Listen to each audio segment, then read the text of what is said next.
Hello friends, welcome to my channel. இன்றைக்கி நம்ம kitchen tips தாங்க பார்க்க போகிறோம்.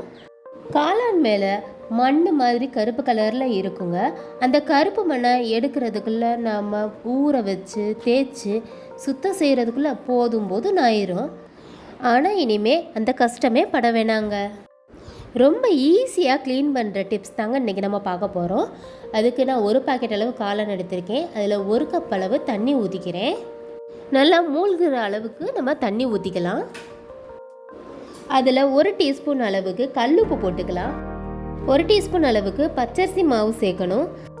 1 டீஸ்பூன் பச்சரிசி மாவு சேர்த்தாலே போதுங்க. எவ்வளோ காளானையும் நம்ம க்ளீன் பண்ணிக்கலாம்.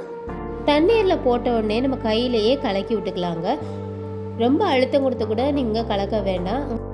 காளானை ஊற வைக்கவும் தேவையில்லைங்க. தண்ணியில் போட்டு இப்படியே நம்ம லைட்டாக கலக்கி விட்டாலே போதும். மேலே இருக்கிற கருப்பு எல்லாமே வந்துடும்.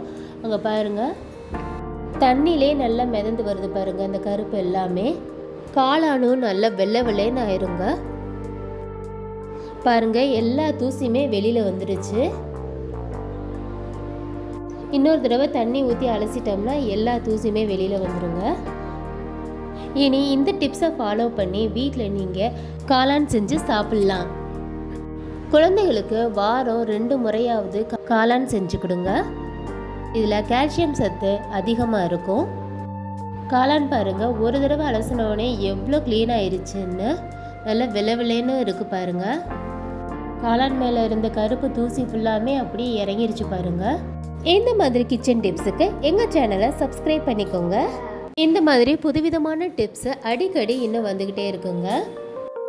இந்த வீடியோ உங்களுக்கு பிடிச்சிருந்துச்சுன்னா லைக் பண்ணுங்கள், ஷேர் பண்ணுங்கள், கமெண்ட் பண்ணுங்கள், அதுக்கு சப்போர்ட் பண்ணுங்கள். தேங்க்ஸ் ஃபார் வாட்சிங்.